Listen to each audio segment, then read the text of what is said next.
Hola, buenas noches, somos el equipo 5, conformados por los integrantes Carmona Castro Jesús, Carranco González Juanefren, Hernández Flores Héctor Leonel, su servidor, Valencia Medina Rubén y Vázquez Camacho Rogelio. Bueno, el día de hoy vamos a resolver este problema de termodinámica haciendo uso de los métodos de integración Newton-Cotes. Y el problema dice así: al enfriar un gas de 187 grados centígrados a 32 grados centígrados de forma isométrica, se liberan 5.780 joules en forma de calor, con una expansión inicial de 12 atmósferas. A continuación, se expande el gas hasta una presión de 1.3 atmósferas a una temperatura constante, y enseguida se comprime de manera adiabática hasta 12 atmósferas. Y por último, se enfría isobáricamente hasta 187 grados centígrados. Y aquí nos dan nuestra constante CV, que es igual a 11.68 joules sobre mol Kelvin. Y nos piden determinar la gráfica de presión contra volumen. Y también, como ya los dije, por medio de la mejor combinación de las formas de integración de Newton-Cotes. Trabajo total entre las 5 etapas. Bueno, como puedes ver, pues es un ciclo, así que sería el trabajo total hecho durante todo este ciclo. Ok, iniciando del proceso entre los estados 1 y 2. Es un proceso isocórico, o también, como dice el problema, isométrico. ¿Esto qué quiere decir? Quiere decir que el volumen permanece constante, o dicho de otro modo, no hay cambio de volumen. Como el trabajo requiere de un cambio de volumen para existir en primer lugar, pues el trabajo entre 1 y 2 pues va a ser igual a 0. El trabajo es nulo. Por lo tanto, nuestro cambio de energía interna en el sistema va a ser igual al trabajo, pero este es nulo, así que solamente va a ser igual al calor suministrado en el sistema. Y este calor, pues tenemos la ecuación que va a ser igual a eta V por el cambio de temperatura entre 1 y 2. Ahora, esta ETV va a ser igual al número de moles multiplicado por CV, la constante que vimos más arriba. Esta este número de moles, pues no sabemos lo que son y es necesario saberlo para poder calcular todas las incógnitas que tenemos en nuestro ciclo termodinámico. Así que vamos a despejar ese número de moles y nos queda esto. Y esto pues ya tenemos los valores de todas las variables, así que simplemente sustituimos menos 5.780 joules. Joules es negativo porque está saliendo del sistema, sobre 11.68 joules sobre mol Kelvin por 305 Kelvin menos 460 Kelvin. Estas dos temperaturas pues las pasamos a Kelvin solamente sumando a los grados centígrados, sumándoles 273. Y nos da un total de 3.192.6 mol.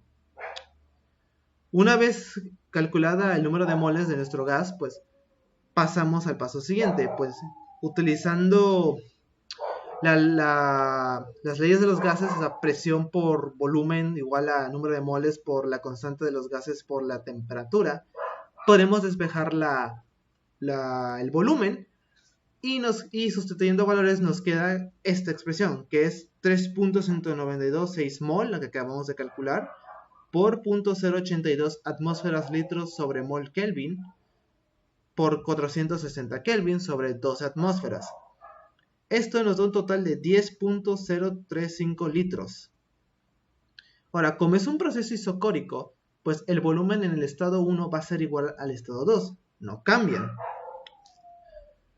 Luego, como tampoco nos dieron la presión 2, pues podemos usar la ley de Gay-Lussac, leyes de los gases ideales, si lo recuerdan, que es esta expresión, y nomás despejamos P2, la presión en el estado 2, y reemplazamos valores, los cuales nos dan 305 Kelvin sobre 460 Kelvin por 12 atmósferas, que nos da un total de 7.9565 atmósferas.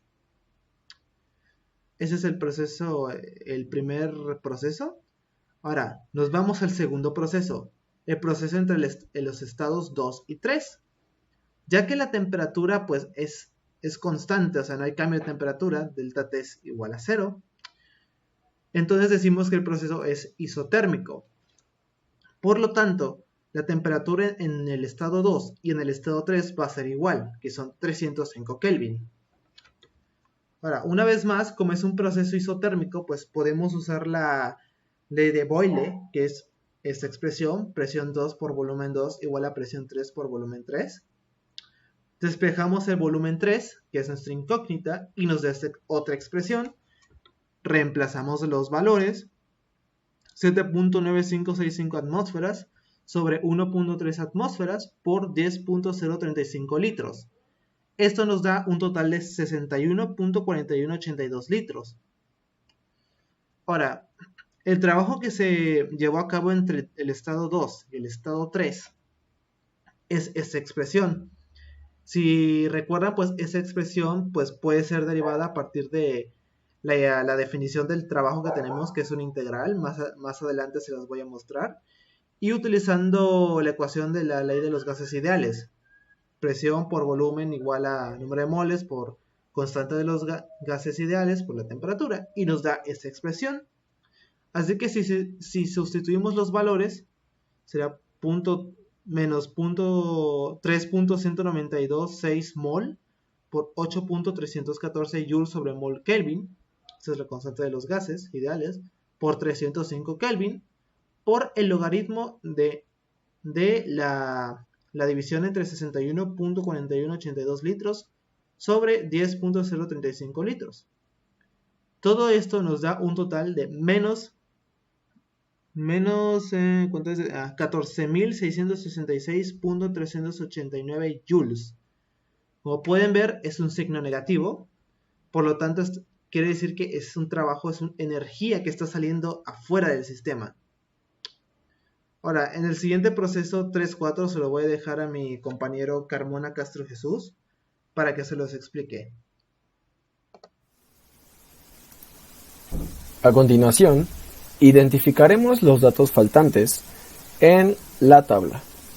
Ok, podremos notar que en la etapa número 4 se nos pide calcular también el volumen y la temperatura, así como en la etapa 5 se nos pide calcular el volumen, ya que los demás datos ya han sido proporcionados por el problema. Para identificar estos datos, primero hay que notar que de la etapa 3 a la etapa 4 ocurre un proceso adiabático. Siendo así, que un proceso adiabático, recordemos, significa que no hay un intercambio de calor con el medio, en el que el gas se mantiene aislado del medio exterior. Esto significa que el calor va a ser igual a 0. También recordemos que la relación de presión-volumen en un proceso adiabático está dado de la siguiente manera. Presión 3, que multiplica el volumen 3, elevado a gamma, que en este caso gamma va a ser la relación de calores específicos del gas. Todo esto va a estar igualado a la presión 4, que multiplica el volumen 4, elevado a gamma, que ya mencionamos que es la relación de calores específicos del gas. Entonces procedemos a despejar el volumen 4, y el despeje nos quedaría de la siguiente manera.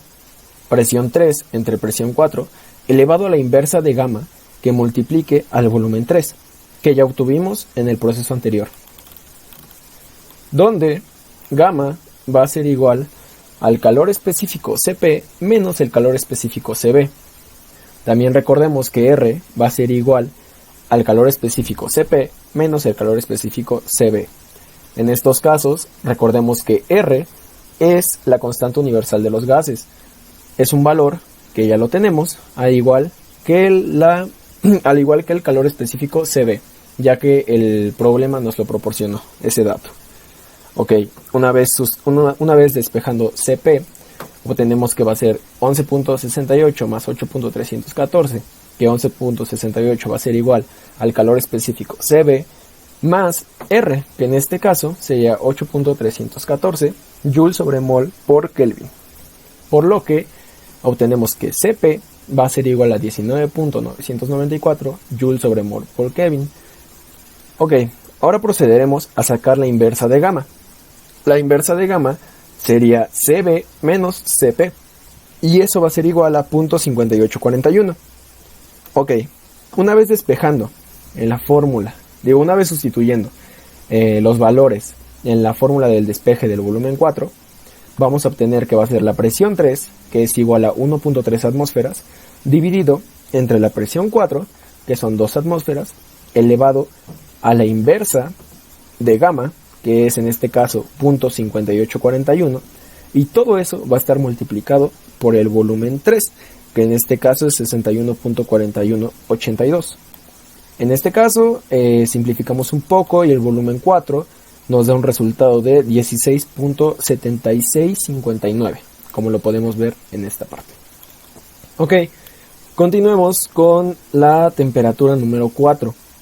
En este caso, una vez que ya tenemos tanto la presión como el volumen en la etapa número 4, se nos facilitará calcular la temperatura, ya que simplemente con la ley del gas ideal podemos hacer un despeje de la temperatura, el cual nos quedaría como la presión 4 multiplicada por el volumen 4 dividido entre N, que N es la cantidad de moles, que multiplica R, va a ser igual a 2 atmósferas por 16.7659 litros, dividido entre 3.1926 moles, que multiplique a 0.82 atmósferas por litro, dividido entre moles por Kelvin.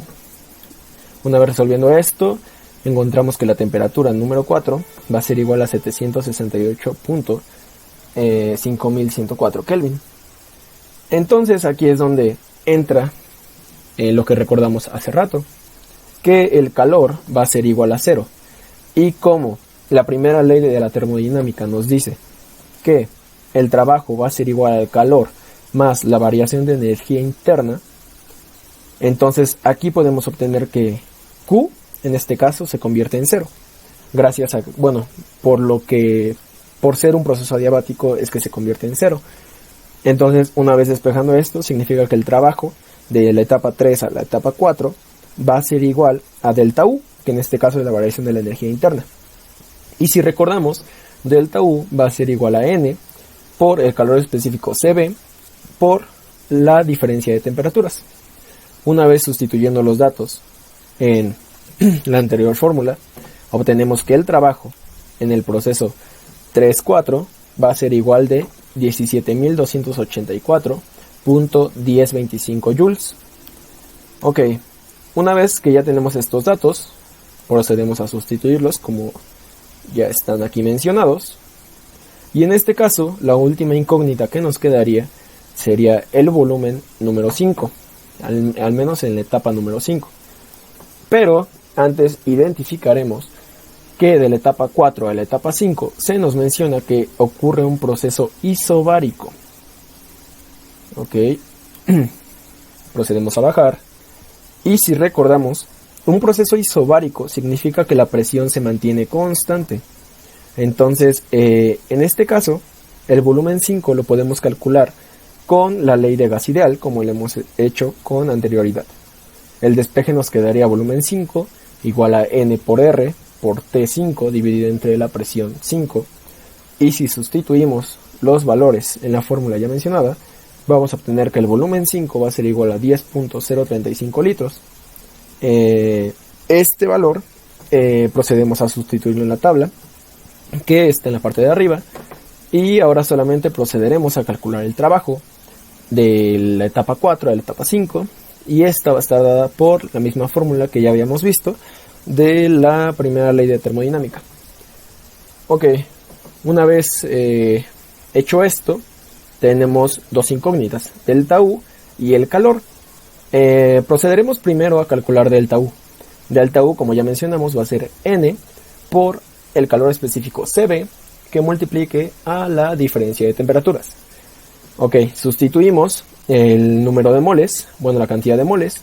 Esto va a ir multiplicado al calor específico CB, que ya nos lo da el problema, como ya mencionamos, y la diferencia de temperaturas. En este caso sería de 460 Kelvin menos 768.5104 Kelvin. Esto nos da un resultado de menos 11.504.2195 joules. Ok, ya tenemos delta U. Ahora lo que nos falta es calcular el calor. Y el calor viene expresado de la siguiente manera. va a ser N que multiplique al calor específico CB. En este caso hay un pequeño error, es CP que multiplica la diferencia de temperatura. Ok, entonces el calor, una vez que sustituimos todos los datos, nos dará un resultado de menos 19.693.0963 joules. Una vez que ya tenemos tanto delta U como el calor, procederemos a sustituir estos valores en la fórmula del trabajo. Una vez que sustituimos estos valores, el trabajo de la etapa 4 a la etapa 5 nos dará un resultado de 8.188.8768 joules. De manera analítica podemos determinar el trabajo total del ciclo con la siguiente fórmula. La W total, que es el trabajo total, va a ser igual a la sumatoria de los trabajos en cada etapa. Bueno, en este caso sería la sumatoria de los trabajos, que sería el trabajo de 1 a 2, más el trabajo de 2 a 3, más el trabajo de 3 a 4, más el trabajo de 4 a 5. Si sustituimos estos valores, vamos a obtener que el trabajo total va a ser igual a 10.806.589. Ok. Como ya lo dijo mi compañero Carmona Castro Jesús, el trabajo total en todo el ciclo termodinámico es igual a 10.806.589 joules. De igual manera, sabemos que el trabajo, como ya les dije anteriormente, que hay una fórmula general para el trabajo y es esta, que es la integral del estado inicial hasta el estado final de la presión por la diferencial de volumen. Bueno, usando esta ecuación podemos hacer una aproximación numérica del trabajo total. Ahora, si ustedes pueden ver, todos los datos de presión y de volumen pues no están a la misma distancia de la una de la otra, o sea, numéricamente hablando. Si los ponemos en una recta real, no están espaciados a la misma distancia. Así que el único método de Newton-Cotes que podemos utilizar va a ser la de método del trapecio. De hecho, es lo que dice este texto aquí. Dicho esto, pasamos a hacer el código. Primero hacemos un vector P que va a representar nuestra presión en todo el ciclo. Va a ir del 1 al 5 con saltos de unidad. Y un vector V que va a ser igual a la presión. O sea, este vector presión. Ahora, cada componente de nuestro vector P va a representar la presión en el estado 1 o en el estado 2, o en el estado 3, 4 y en el estado 5. Lo único que tenemos que hacer pues es ingresar los valores que son 12, 7.9565, 1.3, 12 y 12. Todo esto está en unidades de atmósferas. Lo mismo vamos a hacer con el vector V. Cada componente es el estado en el que está. Y vamos a ingresarle los valores que encontramos. 10.035, 10.035, 61.4182, 16.7659, 10.035. Todo esto en unidades de litros. Luego declaramos esta variable T que va a representar nuestro trabajo y lo ponemos en valor 0. Ahora, esta otra variable n va a representar el número de iteraciones que vamos a hacer, que simplemente va a ser el número de componentes que tiene el vector v, el volumen, menos 1. A continuación hacemos el ciclo for, que va a ir del 1 a n, y en cada iteración vamos a calcular el trabajo. Ahora, el trabajo total, que va a ser T, pues va a ser igual al trabajo anterior porque es acumulativo, más toda esta expresión, que va a ser la ecuación del trapecio simple. Y esto va a ser igual al volumen, un paso más adelante, un componente más adelante, o dicho de otra manera, el volumen un estado adelante, menos el volumen en el que estás, por el promedio de las presiones, o sea, la presión del un estado adelante más la presión en el estado en el que estás sobre 2. Todo esto multiplicado por menos 1, que hubo un error aquí, pues esto de tener que haber un menos aquí para que sea correcto, pero se olvidó, perdonen el error. Y ya corrimos el programa, ponemos el end, ya corrimos el programa y al final nos da un trabajo total de 139.8943 atmósferas por litro, recuerden las unidades. Además de esto, el problema nos pide una gráfica de la presión contra el volumen, que es esta de acá. Y aquí pues ponemos el título, presión contra volumen, que X va a representar, bueno, las variables horizontales, nuestro eje horizontal va a representar el volumen y nuestro eje vertical, la presión, y va a ser en atmósferas por litros. Ahora, de nuestras clases de termodinámica sabemos que el trabajo neto, el trabajo total hecho durante un ciclo va a ser el área de esta gráfica de la presión contra volumen de todo nuestro ciclo, el área interna, el área que encierra nuestro ciclo, que va a ser como toda esta área de aquí que parece como un triángulo. Esta va a ser nuestra área total, nuestro trabajo total, perdón. Ahora, como ya vimos, pues obtenemos 139.8943 atmósferas por litro. Para convertirlo a joules, pues usamos este factor de conversión. Una atmósfera por litro igual a 101.325 joules. Y por lo tanto, nuestro trabajo total es de 14.174.789 joules. Si lo comparamos con el trabajo que calculamos previamente, de forma analítica, que son 10.806.589 joules, podemos notar que hay una gran diferencia, que este es mayor que el otro de acá, que el que calculamos analíticamente. Este error, esta diferencia viene de, podemos verlo a partir de la gráfica. Si ustedes pueden ver, todos los procesos van en línea recta, lo representamos como una línea recta. Esto no es verdad. De hecho, los únicos procesos que sí son en línea recta son este de acá, que está a volumen constante, y este de acá, que está a presión constante. Estas dos líneas de acá no deberían ser líneas, deberían ser dos curvas. Esta línea de abajo debería ser una curva isotérmica, ya que este es el proceso que va a temperatura constante, y esa tendría que ser una curva isobárica, ya que es donde va el calor, es nulo, no hay transferencia de calor. Debería quedarte algo así, no sé si sigan el mouse, y ahí es donde surge la gran diferencia, el por qué nos sale un poquito de más. Si hubiera sido las curvas, si hubiéramos calculado como tal, pues nos saldría un valor ya más exacto al que calculamos aquí analíticamente. Ok, esto ha sido todo. Y me despido, muchas gracias. Bye.